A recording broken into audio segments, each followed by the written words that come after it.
बापू तुम्ही वरती चला.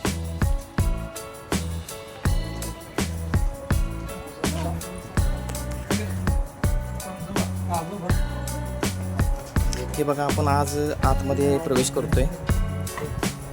आपली विचार ही आपली संपत्ती आहे. आनंद सुख विलास भोग हे क्षणिक आहे, कारण माणसाचा मृत्यू हा निश्चित आहे.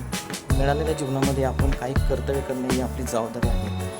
आणि हे जे कर्तव्य आहे हे महापुरुषांचे विचारच्या माध्यमातून आपल्याला बघायला मिळतं. आज आपण ह्या सेवालयामध्ये दिसते बघा, आपल्या समोर हे जे वाक्य दिसते, प्रेम से भरे दो शब्द मनुष्य का जीवन बदल देता आहे. हे समोर बघा, पोलीस प्रशासनामध्ये असून सुद्धा एक समाज सुधारणाच्या विचारांचे जो वारसा आहे तो पुढे नेण्याचं त्यांनी काम केलेलं आहे. आज आपण त्यांच्याशी गप्पा गोष्टी करणार आहोत. आपण महाराष्ट्र पोलीस प्रशासनामध्ये आपण बघितलेलं आहे की पोलिसांची ड्युटी सुद्धा 24 तास असते. त्या 24 तास ड्युटीमध्ये ताणतणावाच्या वातावरणामध्ये आपलं कर्तव्य करताना पोलीस प्रशासन आपल्याला दिसत असतं. ज्याच्यावर अन्याय झालेला आहे ती लोक पोलीस प्रशासनाची मदत घेत असतात. पोलीस प्रशासनामध्ये राहून एक एक्स्ट्रा ॲक्टिव्हिटी म्हणजे सामाजिक वर्ग करणं खूप अवघड आहे. पण हे प्रत्यक्ष आपल्याला केलेलं जे पोलीस प्रशासनामध्ये असून सुद्धा सामाजिक कर्तव्य केलेल्याची जाणीव आज आपल्याला एका महामानवाच्या माध्यमातून दिसते. आपल्यासमोर जे व्यक्तिमत्व आहे त्यांचं नाव आहे माननीय चंद्रकांत कांबळे साहेब उर्फ बापू यांना म्हटलं जातं. त्यांचं आज कार्य एवढं महान आहे की जे मी इतिहासामध्ये वाचलं होतं ते मी प्रॅक्टिकली आज बघायला मिळते मला. फॉर एक्झाम्पल मी तुम्हाला एक 2-4 गोष्टी सांगणार आहे. ज्यावेळी अस्पृश्यता होती, अस्पृश्यतेचा काळ होता, त्यावेळी लोकांना शिवलं जात नव्हतं. त्यावेळी जे छत्रपती शाहू महाराज आहेत, त्या छत्रपती शाहू महाराजांनी स्वतःच्या कृतीतून अस्पृश्यता निवारण्यासाठी एक कृती केली होती.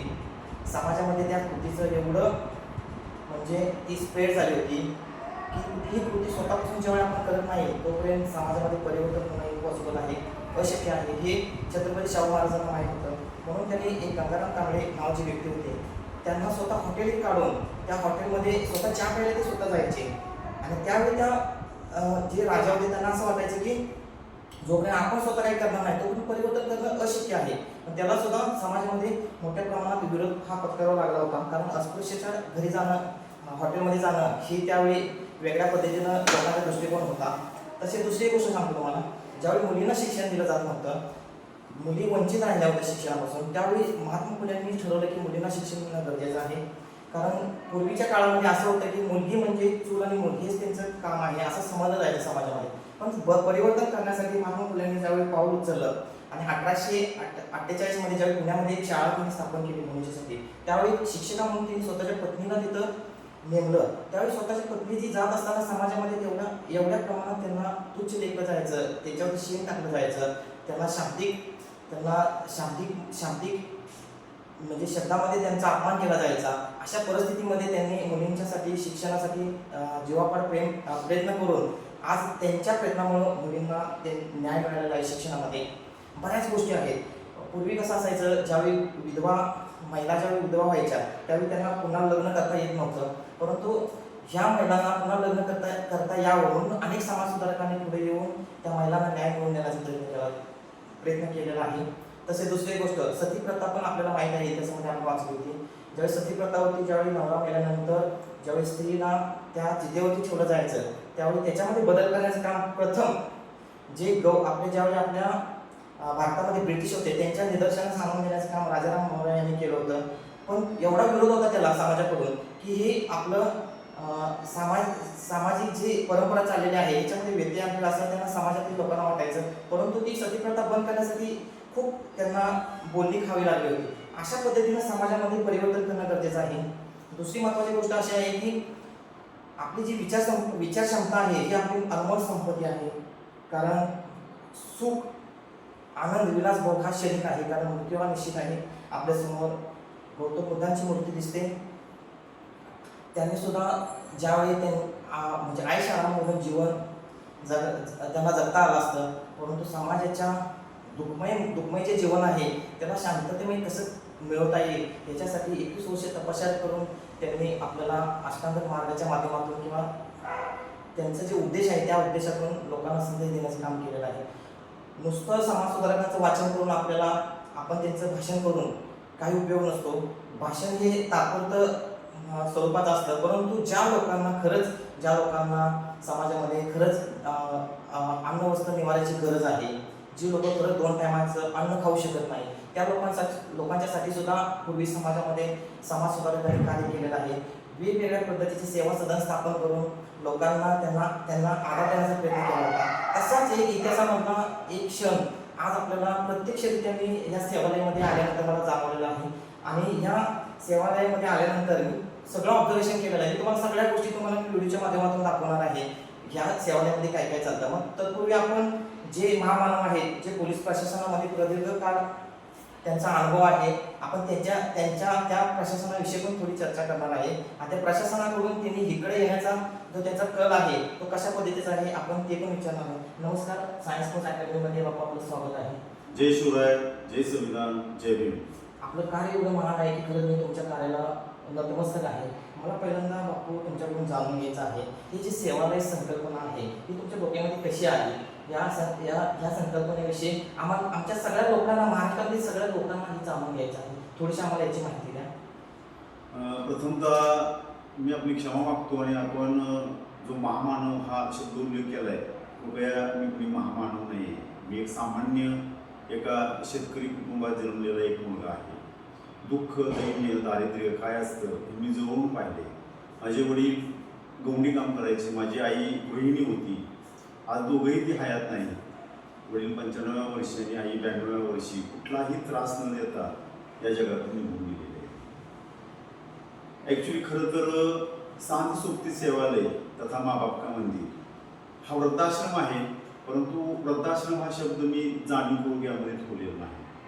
कारण ज्याप्रमाणे एखाद्या व्यक्तीला जर पाय नसेल आपण त्याला पांगळ्या म्हणतो तर ती शिवी जशी आहे, किंवा एखाद्याला दिसत नसेल आपण त्याला आंधळ्या म्हणतो ती जशी शिवी आहे, तशी वृद्धाश्रम ही या महाराष्ट्रासाठी एक शिवी आहे असं माझं वैयक्तिक मत आहे. सांज सोबतीचं मिनिंग थोडक्यात सांगतो. सांज म्हणजे संध्याकाळी 7 नंतर जर आपण धडधाकड जरी असतो आणि जर समजा आपल्याला कुठे बाहेर जायचं असेल तर आपल्याला कोणाच्या तरी मदतीची गरज असते. आपल्याला वाटते कुणीतरी सोबत असावं. माणसाच्या आयुष्याची संध्याकाळ तसं पाहिलं तर त्याच्या 60 नंतर सुरू होते. या 60 वयानंतर सुना, मुलं, नातवंड हे त्यांच्या विश्वामध्ये रममान असतात. स्वाभाविक आहे, नॅचरल आहे, नैसर्गिक आहे. पोटासाठी बाहेर जावं लागतं. मग होतं काय की त्यामध्ये तो किंवा ती या दोघांपैकी कुणीतरी अगोदर जातं आणि तो किंवा ती पाठीमागं राहते. पाठीमागं राहिलेल्या तो किंवा तीसाठी कुणाची सोबत नसते. ही इमारतीची सोबत व्हावी किंवा त्याची सोबत व्हावी हा या पाठीमागचा उद्देश आहे. दुसरा मुद्दा असा आहे की माँ बाप का मंदिर. माँ बाप का मंदिर या संकल्पने पाठीमागं माझा मुद्दा असा आहे की आमच्या भारत देशामध्ये 33 कोटी देव आहेत आणि कितीतरी करोड मंदिर आहेत. त्या मंदिरामधून खरंच कुणाची पूजा केली जाते याचं आत्मचिंतन मी स्वतः केलेलं आहे. आपणही करावं अशी माझी प्रामाणिक इच्छा आहे. तिथं धातूंच्या किंवा दगडांच्या मूर्त्यांवरती तेल, तूप, दूध, दही सांडणं म्हणजे ते आपलं सत्कर्म आहे असं मला नाही वाटतं. तर ज्यांना खरंच भूक लागलेली आहे, जेवणाची गरज आहे, ज्यांना तहान लागली, ज्यांना पाण्याची गरज आहे, अशी व्यवस्था निर्माण करणं ही काळाची गरज आहे असं वाटल्यामुळं मी माझ्या पोलीस खात्यातील नोकरीतून मला जे काही सेवानिवृत्तीनंतर जे काही पैसे फंडिंग मिळालं होतं ते सगळे इकडं लावलं. यामध्ये पण महत्त्वाचा मुद्दा असा आहे की मला 2 पगार होते. म्हणजे मंडळी माझी जी आहे बायको वर्षा कांबळे ही टीचर आहे आणि तिचा 1 पगार आम्ही आणि पैसे आणि पेन्शन आम्ही घरात खातो आणि माझा जे काही सेवानिवृत्तीनंतरचं जे फंडिंग होतं ते आणि माझी पेन्शन मी इथं सेवालयामध्ये या ठिकाणी असलेल्या एक 15 ते 16 लोकांच्या भोजनाच्या व्यवस्थेसाठी खर्च करतो. ठीक आहे, बापूने आपल्याला थोडक्यात त्यांनी सांगितलेलं आहे सांज सोबती सेवालय साठी त्यांचं जे परिश्रम आहे ते कशा पद्धतीनं ते मॅनेजमेंट करतात. खरं सांगतो तुम्हाला की त्यांचा स्वतःचा पूर्ण पगार म्हणजे पोलीस प्रशासनामध्ये असताना आता रिटायर झालेले आहेत बापू पोलीस उपनिरीक्षक या पदावरून पोलीस प्रशासनामध्ये जे काही त्यांना जो पगार मिळायचा गव्हर्नमेंटचा तो पूर्ण पगार त्यांनी लोकांच्या सेवेसाठी अर्पण केलेलं आहे. आणि जे त्यांना फंड मिळालं होतं ते पूर्ण सगळं ही इमारत तुम्हाला मी दाखवतो व्हिडिओमध्ये, तुम्ही बघा. या इमारतीसाठी त्यांनी जीवाचं रान करून हे पूर्ण इमारत उभी केलेलं आहे. बापू खरं तुमचा आभारी आहे. आणि मला आणखी तुम्हाला प्रश्न विचारायचा आहे की जे तुम्ही म्हणजे लोकांना आणि किंवा पिढीला जी भावी पिढी जी आहे जे अभ्यास करणारे त्यांना पण थोडंसं समजून द्या की तुम्ही ज्यावेळी हे सेवालय सुरू केलं त्यावेळी तुमच्यावरती जे समाज सुधारकांचे जे प्रभाव होते थोडक्यात त्याची आम्हाला माहिती द्या. खरं तर आपल्या महापुरुषांना पूर्णतः जाणून घेण्यासाठी हजारो जन्मांची आवश्यकता आहे. कारण ती उंची जेवढी कुठे आहे की ती उंची गाठणं म्हणजे एक गुण जन्माचं त्याला वेळ पुरेसा आहे असं मला नाही वाटत. पण जितकं आपण त्यांना पाहत जाऊ, जितकं आपण त्यांना आजमावत जाऊ, तितकं त्यांची उंची वाढत जाते. खरं तर या महापुरुषांच्यामुळंच आजचं जीवन जे आम्हाला मिळालंय ते सुजलाम सुफलाम आहे असं मला वाटतं. मला असं म्हणायचंय की जर हे जीवनच आमचं महापुरुषांच्यामुळे आम्हाला समृद्ध मिळालं असेल तर मग आम्ही देणं लागतो कुणाचं त्यांचं, आणि कुणाचं तर ज्या मातीत आम्ही खेळ वागवलो त्या मातीचं देणं लागतो. जिथल्या लोकांच्या खांद्यावर घेऊन आम्ही लहानाचे मोठे झालो तिथल्या लोकांचं आम्ही देणं लागतो. म्हणजे देण्यापैकी काही अंश देणं तर आपण या जन्मामध्ये देऊ शकतो का हा प्रश्न आपण स्वतःला विचारला पाहिजे. जर आपण असं काही नाही केलं तर आपण कर्तव्य म्हणून मरू आणि ते मला मान्य नव्हतं. मग मी हे सेवालयाच्या माध्यमातून मी इथल्या आमच्या महापुरुषांनी सांगितलं की शिका, बहुजनांना सांगितलं की शिका. आमच्या बहुजनांची मुलं खूप शिकली. शिकल्यानंतर पण काही जण हुकले आणि त्यांनी स्वतःच्या आई वडिलांना बघण्याचं किंवा त्यांना सांभाळण्याचं नाकारलं गेलं.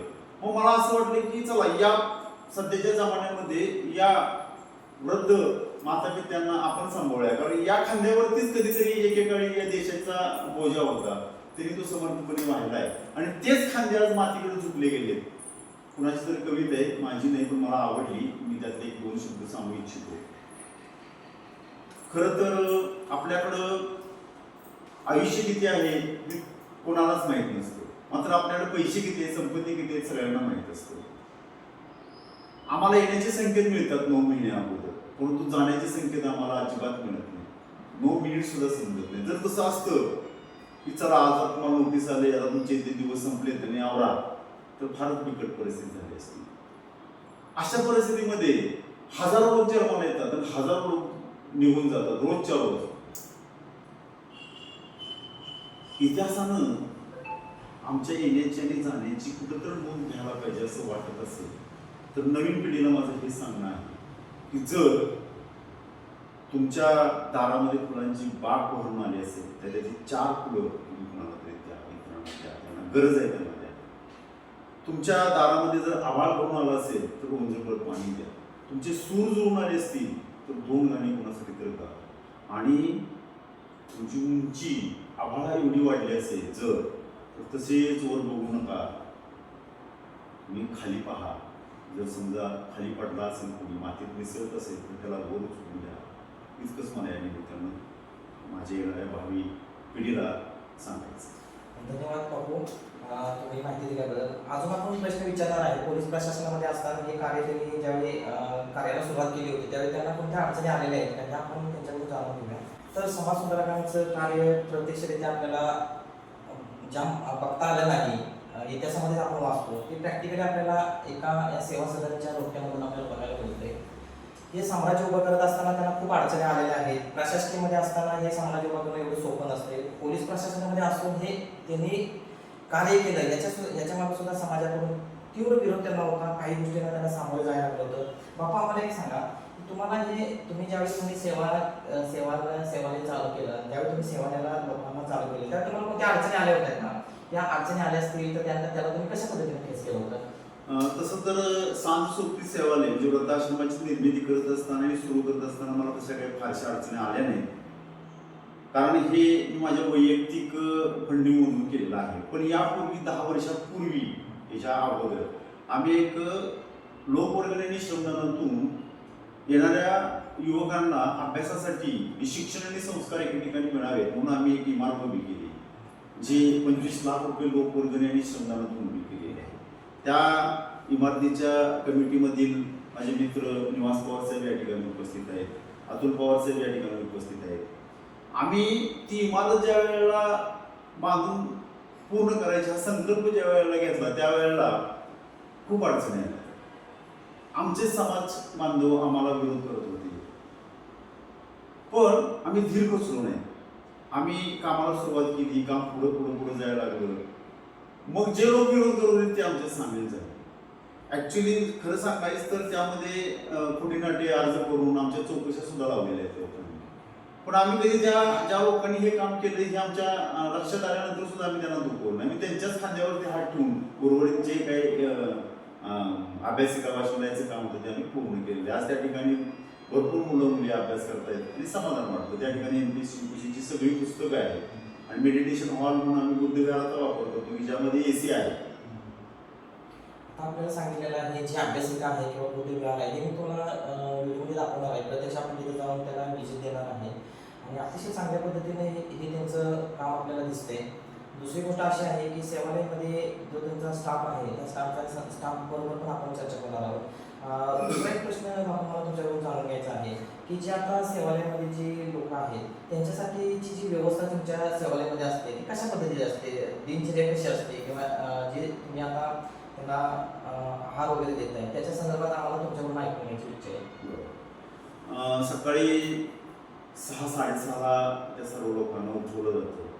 हलके फुलके व्यायाम त्यांच्याकडून करून घेतले जातात. त्यानंतर त्यांना फ्रेश होण्यासाठी आंघोळीसाठी आम्ही त्यांना वेळ देतो. 8:30-8:15च्या दरम्यान आम्ही त्यांना छानसा नाश्ता देतो. त्यानंतर त्यांना परत थोडंसं व्यायामच्या दृष्टिकोनातून त्यांना चालणं वगैरे आम्ही त्यांना सक्ती करतो. आणि त्यानंतर 12:30-1 वाजता आम्ही त्यांना दुपारचं जेवण देतो. ती विश्रांती घेतात. पुन्हा संध्याकाळी 5:30 ते 6 या दरम्यान आम्ही त्यांना थोडंसं वॉक करून घेतो आणि नंतर पुन्हा संध्याकाळी 8-8:15ला जेवण देतो. मग त्यांची दरम्यानच्या मुक्ती त्यांचं कोणाचा आजारपण असेल काय असेल तर निवास पवार आमची या सेवालयाचे आमचे मॅनेजर आहेत माधुरी पवार आम्ही सगळेजण त्यांचे सेवा सुश्रूषेमध्ये मग्न असतो. अतुल पवार समाज कल्याणमध्ये सर्व्हिसला आहेत. ते दर शनिवारी सहकुटुंब पती पत्नी या ठिकाणी येतात. कधी नाश्ता कधी जेवण ह्या लोकांच्या बरोबर घेतात. तिथे विश्रांती घेतात. इथं जे कमी आहे किंवा कमतरता आहे त्या गोष्टी इथं प्रोव्हाइड यांच्या दोघांच्या माध्यमातून केल्या जातात. अनेक बाकीचे लोक आहेत की ज्या सेवालयामध्ये मदत करतात आणि सेवालयाच्या कामकाजामध्ये तशी आता सध्या तरी काही अडचण नाही. फक्त अडचण हीच आहे की खाली माझं 3000 स्क्वेअर फुटाचे कार्यक्रम आहे. मला प्रश्न हा भेडसावतो की आता माझी पेन्शन आहे लोक मदत करतायत पण माझी 30,000ची पेन्शन माझ्या हायतीनंतर बंद होणार आहे. मग या सेवालयाचं ऊर्जेचं दुसरं स्तोत्र काय आहे तर त्यासाठी आम्ही खाली एक छोटे गृहउद्योग लघुउद्योग सुरू करणार आहोत की ज्या उद्योगाच्या माध्यमातून जसं कर्मवीर भाऊराव पाटील असं म्हणाले होते की विद्यार्थ्यांना कमवा आणि शिका तसं माझं इथल्या वृद्ध माता पित्यांना की ज्यांना खरंच काहीतरी करण्याची अजून उमेद आहे अशा लोकांना माझं सांगणं असं आहे की माझ्यानंतर सुद्धा तुम्ही खाली मिळवा कमवा आणि वर करून खा. त्यासाठी एक लघुउद्योगाचं आमचं थोडंसं एक प्रोजेक्ट आमचा सुरू आहे. त्यामध्ये 2 चक्क्या आहेत की ज्या चक्क्या भाऊसाहेब कांबळे या आमच्या पाहुण्यांनी आमचे एक टीचर आहेत सय्यद सर म्हणून त्यांनी एक चक्की दिलेली आहे. त्याचबरोबर महादेवाडीचे एक नामदेव मोहिते म्हणून आहेत. त्यांनी इथं व्हिजिट आल्यानंतर त्यांनी पाहिलं आणि त्यांना आम्ही संकल्पनेनंतर त्यांनी आम्हाला एक शेवायचं मशीन दिले. कपिल ओसवाल सर आम्हाला चटणीचा डंक देणार आहे. 2 एक मशीन अजून आम्हाला अपेक्षित आहेत की जे पत्रावळीचं एक मशीन आहे आणि पापड मशीन आहे की त्या माध्यमातून आमचा इथला खर्च उदरनिर्वाह चालू शकेल असा आमचा भविष्यातील असा एक प्लॅन आहे. बापूने आता सांगितलेलं आहे की त्यांना त्यांच्या हयातीत आहे तोपर्यंत ते काही अडचण येऊ शकत नाही पण त्यांच्यानंतरच जे काही प्रॉब्लेम्स क्रिएट होतील त्याच्या संदर्भात सुद्धा त्यांनी भविष्यामधलं सगळं प्लॅनिंग तयार करून ठेवलेलं आहे. खरंच त्यांचं कार्य खूप महान आहे. त्यांच्या कार्याला माझा सलाम. दुसरी गोष्ट तुम्हाला सांगतो की ते एवढे ॲक्टिव्ह आहेत की मी आता सध्या चरण आहे. चरणमध्ये एक असा इश्यू झाला होता. एक वृद्ध व्यक्ती स्टँडवरती असा झोपायचा आणि पत्रकाराने एक बातमी दिली होती. बातमी दिल्यानंतर ती तहसीलदार मॅडम ज्या आमच्या शहराच्या आहेत आणि वेळू साहेब आहेत त्यांनी तिची दखल घेतली होती त्या बातमीची आणि संबंधित पत्रकाराशी संपर्क साधून तिची विचारपूस केली होती. पण मला हे सांगायचं आहे की ज्यावेळी बापूंना ते समजलं त्यावेळी इन्स्टंटली कुठल्याही क्षणाचा विचार न करता पूर्ण स्टाफ त्यांचा चरणमध्ये आला होता. तो थोडासा व्हिडिओ तुम्हाला मी दाखवतो खाली आणि येऊन त्याची विचारपूस केली होती. त्या व्यक्तीला घेऊन जाण्यासाठी डायरेक्ट घेऊन जाण्यासाठी ते आले होते. म्हणजे एवढे तो व्यक्ती तिथं न जाता व्यक्तीपाशी पोहोचण्याचं काम त्यांनी केलं होतं आणि खूप म्हणजे ते बघण्याचा जो ज्यावेळी येऊन त्या व्यक्तीला म्हणजे घेऊन जाण्यासाठी आले होते त्यावेळी म्हणजे खूप म्हणजे असं संवेदनशील हा त्याचा विषय होता तो. आणि त्यावेळी त्या बापूंनी त्यांना घेऊन येण्याचा प्रयत्न केला होता. म्हणजे अशा पद्धतीने त्यांचं काम आहे की इथं बसून नाही की पूर्ण ते ऑब्झर्वेशन करतात. मला एक सांगायचं असं आहे की जर जे व्हिडिओ बघतात लोक, जे लोक व्हिडिओ बघत आहेत, त्यांना एक विनंती आहे की ज्या लोकांना खरंच काही गरज आहे त्या लोकांच्यासाठी तुम्ही डायरेक्ट संपर्क साधा. मी तुम्हाला खाली बापूंचं नाव आणि कॉन्टॅक्ट नंबर देतो, सेवा सदनचा पूर्ण सगळा ॲड्रेस देतो. तुम्ही फोन जरी केला तर 100% आपल्याला बापू मदत करतील. हे समोर त्यांचं पुस्तक आहे बघा, कर्तव्यदीप बापू यांची गौरवगाथा. या पुस्तकामध्ये त्यांचं कर्तव्य जे काय आहे ते पूर्ण वाचलेलं आहे. की आपण शब्दच कमी पडतात त्यांना त्यांच्याविषयी बोलण्यासाठी. खूप याच्यामध्ये भरपूर काय आहे, भरपूर काही गोष्टी मेन्शन केलेल्या आहेत. पोलीस प्रशासनामध्ये असताना सुद्धा त्यांनी म्हणजे पूर्ण झोपून घेऊन काम करून विविध प्रकारचे पुरस्कार सुद्धा त्यांना प्राप्त झालेले आहेत. आज त्यांच्या सेवालयाला मोठी मोठी लोक येऊन भेट देतात, सेवालय बघण्यासाठी येतात. कारण हे बघण्याचं आपल्याला जे भाग्य लाभलेलं आहे, खरंच हे इतिहासामध्ये होतं पण प्रॅक्टिकली आपण इथं बघतोय. बापू खरं तुमचं धन्यवाद आहे. दुसरं एक जनरल मला एक प्रश्न विचारायचा आहे की समाजामध्ये जी लोक अशी आहेत की त्यांना खरंच काही आधार आहे, काही जे मुलं त्यांना आईवडिलांना सांभाळत नाही किंवा काही असे व्रत आहेत की त्यांना खरंच 2 टायमाचं अन्न मिळत नाही, तर समाजातील लोक जे आहेत म्हणजे शिकलेली लोक आहेत त्यांच्यासाठी तुम्ही ती लोक आपल्याकडे पोहोचावी ज्यांना खरंच गरज आहे 2 टायमाच्या अन्नाची, त्यांच्यासाठी तुम्ही समाजातील लोकांना काही संदेश देणार आहे का? खरं तर मुळात आजच्या पिढीनं आपण फळ आहोत परंतु आपली मुळं जमिनीत आहे. मुळांशी कधीही संबंध तोडू नये. कारण मुळं आणि फळं ही ज्यावेळी वेगवेगळी होतात त्यावेळेला फळं हे निष्क्रिय होतात. त्यामुळं प्रथमतः माझी विनंती अशी राहील की आपल्या वृद्ध माता पित्यांची, आजी आजोबांची आपण प्रत्येकानं सेवा करावी, ही माझी हात जोडून पहिल्यांदा विनंती.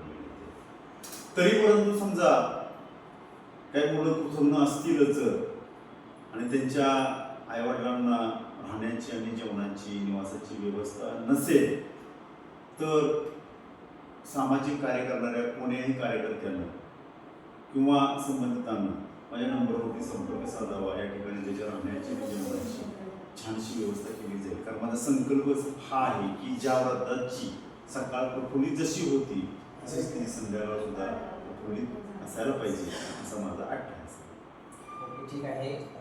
त्यांनी चांगल्या पद्धतीनं जी समाजातील जी शिकलेले लोक आहेत त्यांच्यासाठी संदेश दिलेला आहे. ज्या लोकांना खरंच बाबा आपल्याला आपल्यासमोर एखादा व्यक्ती दिसतोय त्याला त्याचं हाल होत आहे किंवा त्याला 2 टायमाचं अन्न मिळत नाही, त्या लोकांनी काही करायचं नाही. फक्त ह्या व्हिडिओच्या खाली एक नंबर दिला आहे त्याच्यावरती तुम्ही डायरेक्ट कॉन्टॅक्ट केला तर बापू स्वतः तुमचं सगळं मॅनेज करतील त्या व्यक्तीला आणण्याचं. आणि अशा पद्धतीनं आपण पूर्ण चर्चा केलेली आहे. सगळ्या गोष्टी मी तुम्हाला व्हिडिओच्या माध्यमातून हे पुस्तकातलं वगैरे सगळे पुरस्कार वगैरे जे काय आहे प्रशासनामध्ये केलेले काम किंवा सांस्कृतीचं जे आतमध्ये जी सिस्टीम आहे ती सिस्टीम मी तुम्हाला दाखवण्याचा पूर्ण प्रयत्न करणार आहे. आणि आपण सगळे शिकलेले असतोय बरोबर आहे, पण शिक्षण घेऊन काय उपयोग नाही. ते शिक्षण घेऊन आपण त्याचा उपयोग करणं गरजेचं आहे. कारण क्षणिक जीवनामध्ये आपलं कार्यच हे आपल्याला कर्तृत्व ठेवून जातं, आपलं कार्यच हे आपल्याला आपलं नाव ठेवतं. आपण किती संपत्ती मिळवतो हे मॅटर नाही, संपत्ती ही क्षणिक आहे, पण आपण जे केलेले कार्य आहे हे कायमस्वरूपी राहतं. म्हणून तुम्ही जर इतिहासामध्ये जर डोकावून बघितलं तर कुठलाही समाज सुधारक तुम्ही मला दाखवून द्या की त्याची संपत्ती एवढी आहे, त्याची संपत्ती एवढी साठवलेली आहे. प्रत्येकानं प्रत्येकाची संपत्ती पणाला लावलेली आहे लोकांच्या सेवेसाठी. मी फॉर एक्झाम्पल सांगतो तुम्हाला की ज्या वेळी समाज सुधारकांना पैशाची गरज असायची त्यावेळी त्यांनी त्यांच्या जमिनी घाण ठेवलेल्या आहेत, घरं घाण ठेवलेली आहेत. एक वेळ काही समाज सुधारक लेडीज होत्या, त्यांनी स्वतःचं मंगळसूत्र सुद्धा घाण ठेवून लोकांच्या सेवेसाठी आपलं पूर्ण बलिदान दिलेलं आहे. अशा माध्यमातून जोपर्यंत आपण काम करणार नाही, कार्य करणार नाही, तोपर्यंत आपलं जीवन हे असंच राहणार आहे. आपण संस्कारात्मक बनवू शकणार नाही. संस्कारात्मक आपल्याला बनायचं असेल तर महापुरुषांचे विचार घेऊन ते आपण ॲक्टिव्हिटीमध्ये आणणं गरजेचं आहे. ॲक्टिव्हिटीमध्ये जोपर्यंत आपण आणत नाही तोपर्यंत आपण शिकलेलं आहे, आपण जे शिकलो त्याचं आपलं ते व्यर्थच जाणार आहे जोपर्यंत आपण समाज सुधारकांचं कुठली गोष्ट करणार नाही. दुसरी गोष्ट अशी आहे, ज्यावेळी आपण एखादी कृती समाजाच्या विरोधात ज्यावेळी करायला जाणार आहे त्यावेळी आपल्याला 100% विरोध होईल, पण तो विरोध पत्करून आपण जोपर्यंत पुढे जाणार नाही तोपर्यंत आपला समाज बदलणार नाही, समाजामध्ये परिवर्तन होणार नाही. जे घुसरलेले विचार आहेत ते तसेच राहतील. हे विचार बदलणं हे आपल्या भावी पिढीचं काम आहे. आज मी तुमच्यासमोर हे व्यक्तिमत्व आणण्याचा उद्देश एकच आहे की या व्यक्तिमत्वाकडून आपल्याला काही गोष्टी घेणं गरजेचं आहे की जर हे व्यक्तिमत्व जर एवढं प्रशासनामध्ये असून सगळा पगार जर अर्पण करत असेल तर आपल्या थोडंच गोष्टी आपल्याला आपल्या पगारातून आपल्याला देणं गरजेचं आहे. मी असं म्हणत नाही की तुम्ही हे केलं पाहिजे, आपण हे केलं पाहिजे. आपण जर समजा जॉबला असेल तर आपण थोडंसं आपलं पूर्ण कोणाची पाकळी आपण असे जे सेवालय आहेत त्यांच्यासाठी देणं गरजेचं आहे. का देणं गरजेचं आहे की तुम्हाला प्रॅक्टिकली दाखवतो की इथं जे वृद्ध आहेत, जे वयोवृद्ध येतात, जेंट्स आहेत, लेडीज आहेत, त्यांची जी सेवा केली जाते हे मी स्वतः बघितलेलं आहे. त्यांच्या जेवणाची पद्धती बघितलेली आहे, मी तुम्हाला दाखवतो. या सगळ्या गोष्टी खर्चिक आहेत. पूर्ण सगळं हे पगार त्यांच्यासाठी लावतात. एक वेळ आय थिंक मला वाटतं की स्वतःचा जेवणाचा विचार करत नसतील बापू, पण लोकांना जे टाइम टू टाइम जेवण मिळते का, सगळ्या गोष्टी काही ना प्रत्येक डिपार्टमेंटला प्रत्येक माणूस त्याचा वेगवेगळा आहे. त्यांचे पगार आहेत, सगळे पगार किंवा त्यांचे धान्य राशन आहे स्वतः बघतात बापू. समाजातील काही लोक देतात आणि आपली पण जबाबदारी आहे की आपण पण अशा गोष्टीला मदत करणं गरजेचं आहे. खाली हा मी तुम्हाला नंबर देणार आहे, त्या नंबरवरती पूर्ण महाराष्ट्रातील लोकांना हे जाणीव करून देण्यासाठी मी हा व्हिडिओ बनवतोय. प्रशासनाच्या समोर आणण्यासाठी मी हा व्हिडिओ बनवतोय की ह्या व्यक्तीकडं किंवा अशी जी काही सेवा सदन आहे, सेवा देतात, या सेवा सदनाकडे आपण सगळ्यांनी बघणं गरजेचं आहे. कारण आपण जर बघितलं तर ही सेवा त्यांना जी सेवा देतात त्यांना आपली एक छोटीशी मदत पण होऊ शकते आणि त्यांना आणखी काही करता येईल का हे ती स्वतःहून करू शकते. थोडंसं आपण जे शेजारी बसलेले आहेत सेवा सदनचे जे व्यवस्थापक आहेत, म्हणजे व्यवस्थापन करतात सगळ्या गोष्टीचे, त्यांच्याकडून आपण थोड्या गोष्टी जाणून घेऊया. नमस्कार दीदी, आम्हाला थोडीशी जाणून घ्यायचं आहे की तुम्ही आता इथं सगळं मॅनेजमेंट करताय, तर तुमच्या देखरेखीखाली काय चालू असतं आणि तुमच्याकडे जबाबदारी काय असते हे आम्हाला थोडंसं माहिती द्या.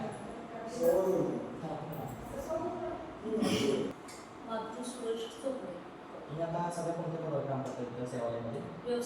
हां, ठीक आहे. व्यवस्थापक म्हणून व्यवस्थापक पदावरती असताना तुमची जबाबदारी काय असते इथं आणि तुम्ही दिवसभरामध्ये कशा पद्धतीने तुमची दिनचर्या असते ती आम्हाला थोडक्यात माहिती द्या सेवा सदनमध्ये, जेणेकरून लोकांनाही समजेल की बाबा या सेवा सदनमध्ये म्हणजे काय चाललेलं असते दिवसभरामध्ये. प्रत्येक डिपार्टमेंटला प्रत्येक व्यक्ती वेगवेगळा आहे. थोडंसं जनरल माहिती द्या, तुम्ही तुमच्याकडे जी जबाबदारी आहे त्याची माहिती द्या. सकाळी 7:30 येते. आल्यानंतर त्यांचा नाश्ता असतो 8 वाजता. 8 वाजता नाश्ता झाल्यानंतर ऑफिस काम असतं, म्हणजे सगळं शेड्यूल ठेवणं त्यांचं नाश्त्याचं टाइम टेबल वगैरे चेक करणं, नाश्ता वेळेत दिला का त्यांना, तो व्यवस्थित होता का ते सगळं चेक करणं. त्याच्यानंतर विचारपूस करणं त्यांचं की बाबा कोणाची तब्येत बिघडली आहे, त्यांना काही लोकांना औषध मेडिसिन चालू आहे ते वेळेत त्यांना देणं करणं हे काम मी बघते. त्याच्यानंतर 12-12:30च्या दरम्यान जेवण असतं त्यांचं. सगळ्यांना जेवण व्यवस्थित दिलं जाते का, ते जेवण चांगल्या प्रतीचं आहे का, त्याचा दर्जा कोणत्या प्रकारचा आहे तो चेक करते. त्याच्यानंतर परत ऑफिशियल म्हणजे ऑफिसचं काम आणि त्याच्यानंतर 4:30-5 वाजता चहा बरोबर हलकासा त्यांना दिला जातो, बिस्किट वगैरे असं. त्याच्यानंतर 8 वाजता परत त्यांचं रात्रीचं जेवण दिलं जातं. मग रात्री 8चं जेवण होईपर्यंत तिथंच असतं. ठीक आहे. जे दिवसभराची जो त्यांचं जे दिवसभराचं शेड्यूल आहे या संदर्भामध्ये या मॅडमने आपल्याला माहिती दिलेली आहे. जे जेवण दिलं जातं म्हणजे ह्या जे लोक आहेत ज्यांना खरंच आधार म्हणून इथं लोक जे आलेले आहेत आणि बापूंचा त्यांना आता सध्या आधार आहे, त्या लोकांना जे जेवण दिलं जातं ते जेवणसुद्धा चेक होतं इथं. जेवणाचा दर्जा चेक करण्याचं काम ह्या मॅडम स्वतः करतात आणि सगळे हे देखरेखीखाली बापूंच्या मार्गदर्शनाखाली सगळ्या गोष्टी होत आहेत.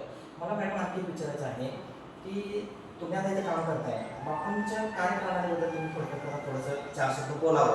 आता बापूंशी मी चर्चा केलेली आहे, तुमच्याकडून मला 4 शब्दाची अपेक्षा आहे. त्यांचे जे कार्य तुम्हाला कसं वाटतंय, तुम्ही तर आल्यानंतर तुम्हाला कसं वाटतं त्यांना ते फिलिंग वाटते, त्यांचं काम कसं वाटतंय?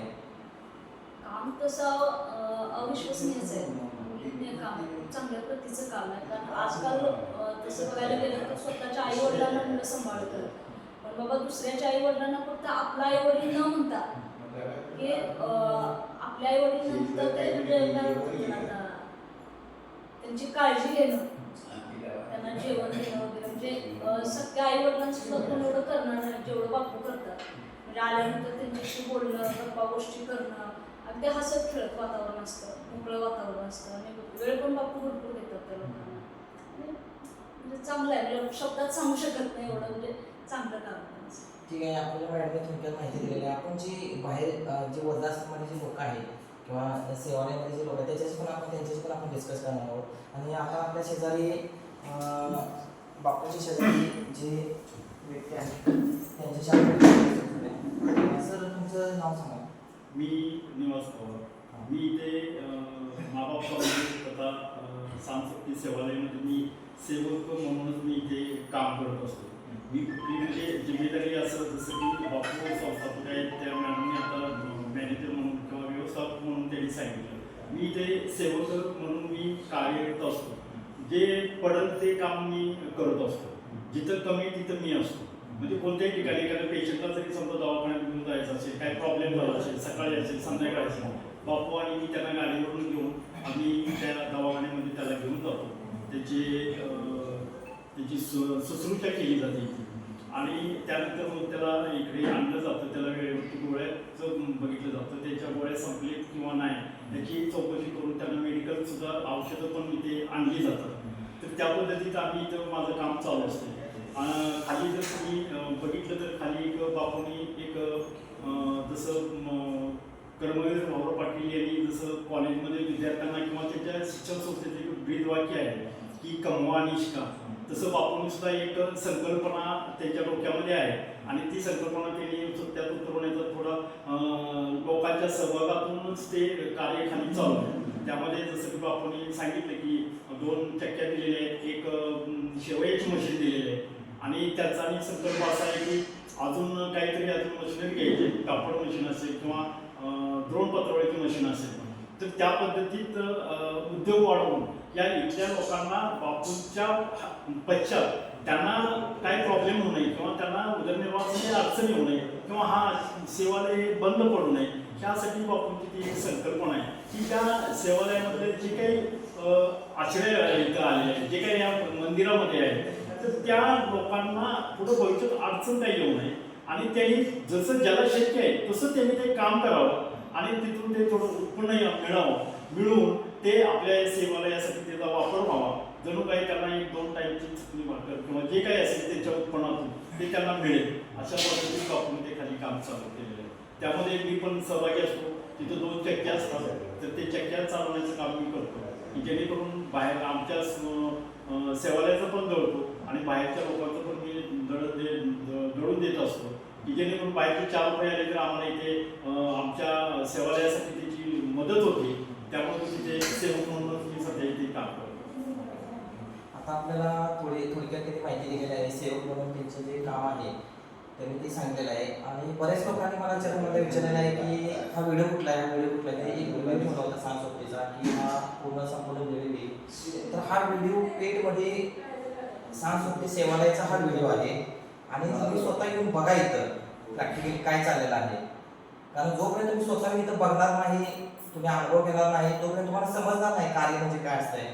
बोलणं सोपं आहे, करणं खूप अवघड असतंय. तुम्ही स्वतः येऊन इथं बघा कशा पद्धतीने आहे. आपल्या कोणत्याची पण काही व्यक्ती इथं आहेत, मी चर्चा केलेली आहे. आजूबाजूच्या भागातील व्यक्ती आहेत, सगळ्या व्यक्तींची चर्चा केलेली आहे. ती चर्चा पण मी तुम्हाला व्हिडिओच्या माध्यमातून दाखवण्याचा प्रयत्न करणार आहे. दुसरी गोष्ट, आपल्या शेजारी समाज कल्याण विभागाचे अधिकारी आहेत, त्यांच्याशी आपण थोडक्यात चर्चा करूया.